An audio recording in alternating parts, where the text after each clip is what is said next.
Welcome, Avengers. I'm GM Goblin, your GM Goblin, and today I'm going to talk about playing as a GM with your party.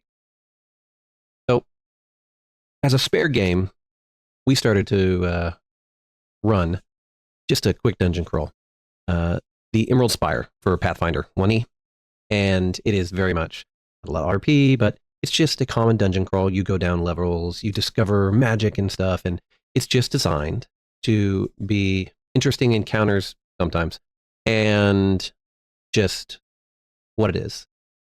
But one of the things is, me and the other guy that's swapping floors, he very much wants to keep his character in the party at all times, as long as he's there, whether he's the GM or not. And I don't care if I do, but because of the limited number of party members, I decided to create a character which could do all the kind of trap finding and little tricks that maybe the other people in the party don't want to do.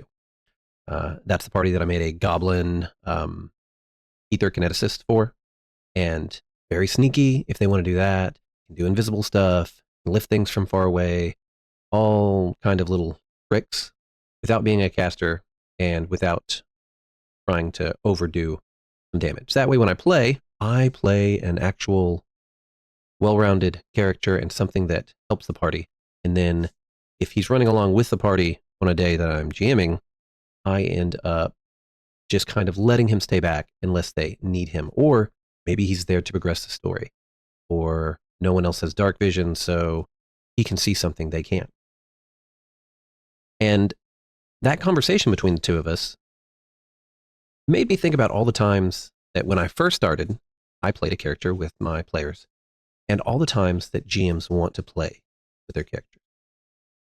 And I'm going to go ahead and tell you why I think you should and shouldn't, and why I generally don't. So if you like what I say, that's cool. If you have any tips, anything contradicts, maybe you've been playing alongside your players for years, put it in the comments below. Get to talking about it. But I don't normally play with my players because I play every other character in the world. Now, I do have, obviously, we have reoccurring characters in storylines, and the players will usually maybe spend a little resources or they revive them. They don't use them generally as just cannon fodder, but they also don't split the gold with them evenly. And this is outside of having actual followers from a feat or something, but I don't run them because my players generally don't need it. Now, at my table, I'm fine with my players playing anything. So if they play something, I'm going to assist them so that if no one wants to play a wizard, you can get through the campaign without being a wizard. Same thing with being a cleric. There are healing items, all sorts of stuff. And I know a lot of times we've used, or the trope was the paladin that joins the party to be a Debbie Downer, and you're there to hold the hands of your players and guide them, or to maybe keep them from being murder hobos. Well, consequences should do that. Otherwise, they're going to continue to do it no matter what. Or just trying to figure a way to get around your NPC that you've added to them. But I know that a lot of people want to play along with their party. I just add an NPC that they have to interact with. Add something that they have to save. Add an AI, a living spirit, something of knowledge, something that goes with them or stays at a base or a ship or something that they have to return to. I do not play something that usually helps them to defeat a dungeon. The reason I don't is because the same reason why when I do have a character with them, I do not, unless it's necessary for the story, I do not have that character steal the spotlight. I am fairly decent at creating characters. I help create most of my wife's characters, and she does ridiculous damage, and I've done most kind of characters you can play. And I mean, I could build a character that's going to definitely stand out in the party. But if I do that as a GM, I'm taking away from their spotlight, and I'm already playing the big bad. I'm already playing what can destroy my party in one round. So I let them overcome all the obstacles that I put in front of them. I don't see playing as me against my party, and I don't feel bad when they overcome my challenges. I put puzzles and challenges and riddles in the game to be overcome so that they can do it because I want to see them succeed at it. That's just the way I like to play.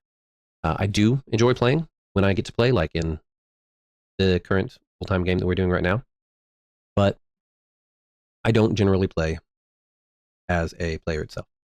Now, if you're playing a module and you need maybe a wizard, if you're playing Rise of the Rune Lord, no one wants to play a wizard for some reason in that game. But if you're doing that, run a wizard. Use supportive spells. You're going to get the endearment of your party. You can still have an NPC that sits around and chats with them if you want it. And you're going to be a valued member that's going to get a cut of the gold. It's going to go in there, but you're not going to take away their damage dealing. You're not going to take away all of their fun or their tricks or their ability to deal with traps unless that's one of the things that they don't want to do. So I see it more as filling a role for a party that doesn't want to fill those roles. If you need to be a healing battery for your party, then either do what I do, which is allow them access to magical means, alternative to a character to do this, or play and roll one yourself. Now, I will say that if you have a party that is low interest in RPing, having a character with them that is with them all the time, not just random barmaid, not just random person they're buying from or a person off the street or guard, can allow you to invoke actual deeper RPing with your players. That's the kind of thing you want because they will feel more inclined to participate and reciprocate in role playing if you have a character that is always with them. So I find that a lot of times if someone is not wanting to role play, which is okay if you're not a big role player, like you don't want to get in with the voices or whatever, that's fine. But if it's just a person at a bar or something, your player is going to get nervous or they're going to remove themselves from that new situation. Meanwhile, if they have a player like I've ran with one with the party, they're far more likely to talk to them and to get used to it because you're like, hey, a reminder, this character is this, and together you've done this, and they're asking you, what's wrong? Are you okay? And inquiring about your character. And so it is definitely an opportunity that you can use. I just don't really do it, but to each their own. I just wanted to give my views on it and why I normally don't run a character. Not that I haven't in the past. Third edition, I ran characters with some of my parties, and it was specifically to we made characters to alternate and play. Did make one necromancer way back then. It was a little OP, in all honesty, and I probably should have pulled him back. I did in later sessions and allowed him just to help the party, but I let him really shine whenever I was allowed to actually just full on play. So that's just my views on it.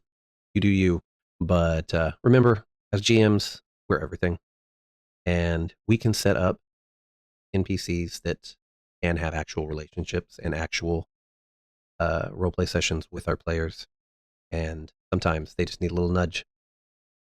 Either way, have a good weekend. Enjoy your games. Roll me some dice.